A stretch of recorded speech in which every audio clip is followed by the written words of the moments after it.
மீரா சிவானி உங்களுக்குலாம் paper கொடுத்துட்டாங்களா? Exam பேப்பர்லாம் கொடுத்துட்டாங்களே. நாங்களாம் எவ்வளோ மார்க் வாங்கியிருக்கோம் தெரியுமா? தெரியும் தெரியும், நீங்க நல்ல மார்க் தான் வாங்குவீங்க. எனக்கு தான் என்ன பண்ண போறோம்னு தெரியல. நீ என்ன மார்க் மட்டும் வாங்கியிருக்க? உன்கிட்ட எல்லாம் சொல்ல முடியாது மீரா. சரி சரி, அம்மா கிட்ட சொல்லுவேல, அப்ப பாத்துக்கிறேன். அச்சோ, இவங்கெல்லாம் நல்ல மார்க் வாங்கியிருக்காங்களே, நான் மட்டும் அம்மாட்ட காட்டினா அம்மா என்ன நல்லா திட்ட போறாங்க. பேசாம இப்பயே நம்ம பேப்பர்ல இருக்க மார்க்கை மாத்தி எழுதிடலாம். மேக்ஸ் தமிழ் தான் தந்திருக்காங்க. தமிழ்ல கூட ஓகே 60 எடுத்திருக்கோம். மேக்ஸ்ல 30 தான் எடுத்திருக்கோம். அம்மா நல்லா திட்ட போறாங்க. என்ன பண்ணலாம்? 30 பேசாம 80 சேஞ்ச் பண்ணிடலாமா? 3 அப்படியே 8 போட்டுட்டோம்னா அம்மாக்கு தெரியாது, 18 நினைச்சுக்குவாங்க. ஓகே, இதுதான் நல்ல ஐடியா. இப்ப சேஞ்ச் பண்ணிடுறேன். மோட்டு, இங்க விளையாட வராம அங்க என்ன பண்ணிக்கிட்டு இருக்க? வா, கொஞ்ச நேரம் விளையாடலாம். இந்த மீரா வேற ஒருத்தி என்னை மாட்டி விடாம விட மாட்டாளாட்டு இருக்கு. சத்தம் போடாம பேப்பர்ல மார்க்க மாத்தலான்னு பார்த்தா இவ வேற கத்தி கத்தி கூப்பிட்டு இருக்கான். வரேன் மீரா. டேய் பசங்களா, அங்கே என்ன விளையாடிக்கிட்டு இருக்கீங்க? இங்கே வாங்க. கோட்டையில் எக்ஸாம் முடிஞ்சு இப்போ தான் ஸ்கூல் போயிருக்கீங்க. பேப்பர்லாம் கொடுத்துருப்பாங்கல்ல, கொண்டு வந்து காட்டுங்க பேப்பரை. மீரா, சிவானி எல்லாம் என்ன மார்க் வாங்கியிருக்கீங்க? ஆன்ட்டி, நான் மேக்ஸ்ல சென்டம் வாங்கியிருக்கேன். இங்கிலீஷ்ல மட்டும் 2 மார்க்ஸ் குறைஞ்சிடுச்சு. நெக்ஸ்ட் டைம் அதுலேயே சென்டம் வாங்கணும் ஆன்ட்டி. சூப்பர்டா மீரா. சிவானி, நீ என்ன மார்க் வாங்கியிருக்க? அம்மா, நான் சயின்ஸ்லேயும் மேக்ஸ்லேயும் 100 வாங்கிட்டேம்மா. ஆனால் தமிழில் மட்டும் மார்க் குறைஞ்சிருச்சு, 90 தான். ஏம்மா தமிழில் மார்க் குறைஞ்சுது? அம்மா, டைம் பத்தலம்மா. கட்டுரை எழுதுறதுக்குள்ளே பெல் அடிச்சிட்டாங்க. நெக்ஸ்ட் டைம் ஃபாஸ்ட்டாக எழுதுறீங்க, ஓகேவா? குட்.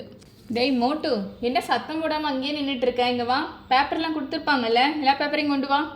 அம்மா 2 பேப்பர் தாம்மா கொடுத்தாங்க. தமிழும் மேக்ஸும் தான் கொடுத்துருக்காங்க. தமிழ்ல 60 மார்க். என்னது 60 மார்க் தானா? எங்க அட்டி விழ போகுது அப்பா வந்தாருன்னா. சரி, மேக்ஸில் எவ்வளோ மார்க் வாங்கியிருக்க?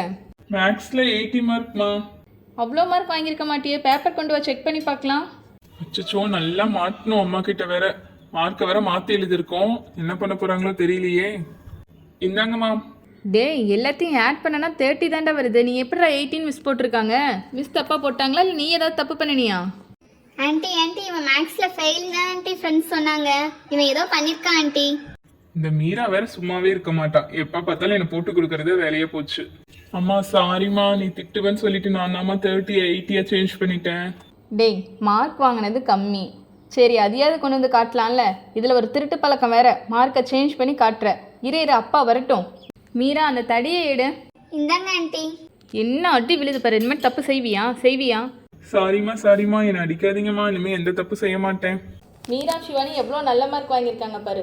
பக்கத்து வீட்டு ராகவ் கூட எவ்வளோ மார்க் வாங்கியிருக்கான். உன்னெல்லாம் வச்சுட்டு என்ன பண்ணுறதுனே தெரியல. இனிமேல் மாடு மேய்க்க தான் உன்னெல்லாம் அனுப்பணும்.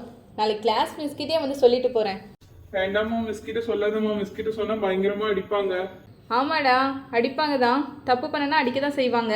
இனிமேல் உன்னை டியூஷன் தான் அனுப்பணும். வீட்டில் எல்லாம் இருந்தால் ஒன்றும் படிக்க மாட்டேன். இப்படியே தான் எல்லாத்துலேயும் ஃபெயில் மார்க் வாங்குவேன். இப்போவே கிளம்பி கொண்டு போய் டியூஷன் விட்டுட்டு வரேன். வேண்டாமா டியூஷன்லாம், நான் அடுத்த டைம் நல்ல மார்க் வாங்கிடுறேன். இப்படியே தான் போன டைம் சொன்னேன். என்ன மார்க் வாங்கியிருக்க? டியூஷனில் கொண்டு போய் விட்டால் தான் நீலாம் சரிப்பட்டு வருவேன். ஆன்ட்டி, எங்கள் கிளாஸ் மிஸ்ஸே டியூஷன் எடுக்கிறாங்க ஆன்ட்டி. அந்த டியூஷன்லேயே விட்டுறலாம். ஓகே சிவானி, நாளைக்கு கொண்டு போய் டியூஷன் விடுறது தான் ஃபஸ்ட்டு வேலை. இனிமேல் டிவி ஃபோனு நீ எதாவது வீட்டில் எல்லாம் எடுத்து விளையாடிட்டு இருக்கிறதுனால தான் மார்க்கும் வாங்குறதில்ல, ஒன்றும் வாங்குறதில்ல. போய் இப்போயே புக் எடுத்து படிப்போ. ஹே சிவானி, நல்லா மாட்டிக்கிட்டா மோட்டு. நல்லா படிக்கட்டும், போய் எங்கள் கஷ்டப்பட்டு அடி வாங்கட்டும். ஆமாம் மீரா. ஐயோ, இனிமே டெய்லியும் டியூஷன் போகணுமா? நல்லா மாட்டிக்கிட்டேன். மீரா சிவானி மட்டும் ஜாலியாக வீட்டில் விளையாடுவாங்க. நான் மட்டும் டெய்லியும் போய் படிக்கணும்.